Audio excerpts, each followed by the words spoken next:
Tell us more about this new SUV and what sets it apart from the competition. Hi, Emily. Glad to be on the show. Yes, G9 is our actually fourth product. It will be our flagship product that's focused on the premium SUV segment. It's a full-size SUV. It's actually, if you think about the size, it's close to X5 or Q7. But also, what's impressive about this product is actually it's packed with technology.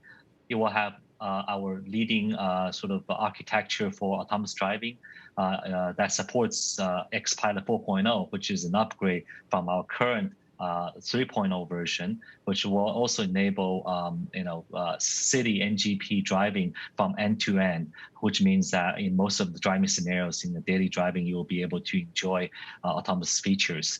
They also have a very powerful electric powertrain that allows fast charging using 800-volt platform. So we actually target to have this vehicle charge up to 200 kilometers in less than 5 minutes. So it's going to be a very impressive fast charging capabilities. But more importantly is that this actually product will be packed with also user-friendly smart cabin features that features really what we call the third space. It's the away from your house, your office, and actually your car will be your third space. And the smart features will be allowing to be more productive and more enjoyable inside the vehicle. So we're very excited about this product. So, if I'm a buyer, why should I buy your new SUV over a Tesla, for example? Well, first of all, when we unveil the product, it will be, I would say, positioned in the premium category. And in that category, we believe right now in China market, it will be the best product, also catered to Chinese consumer demand as well as user features with its autonomous driving as well as charging capabilities. So I think it will be a very, I would say, strong, appealing product to the consumer market. And then I think we have planned to unveil that product in Europe, probably sometimes later in China, after China. But I think this design, coupled with the wealth of the features, will be a very powerful package to compete with Tesla products. Now, we've been closely following Didi's delisting from the United States. We've seen a slump in other Chinese tech stocks listed in the United States. How is this impacting Xpeng, and could it lead to a delisting for Xpeng as well? Well, we have been closely watching this process with China ADRs and also the accounting issue.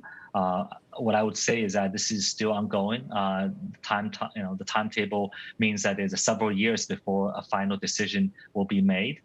So there's still time, I think, for the two governments hopefully to work out something. But in the meantime, we actually already completed a dual primary listing in Hong Kong, which means that Xpeng can be trading independently in Hong Kong without U.S. listing if that eventually happens. So for us, we actually have the preparation already done to prepare for any eventualities.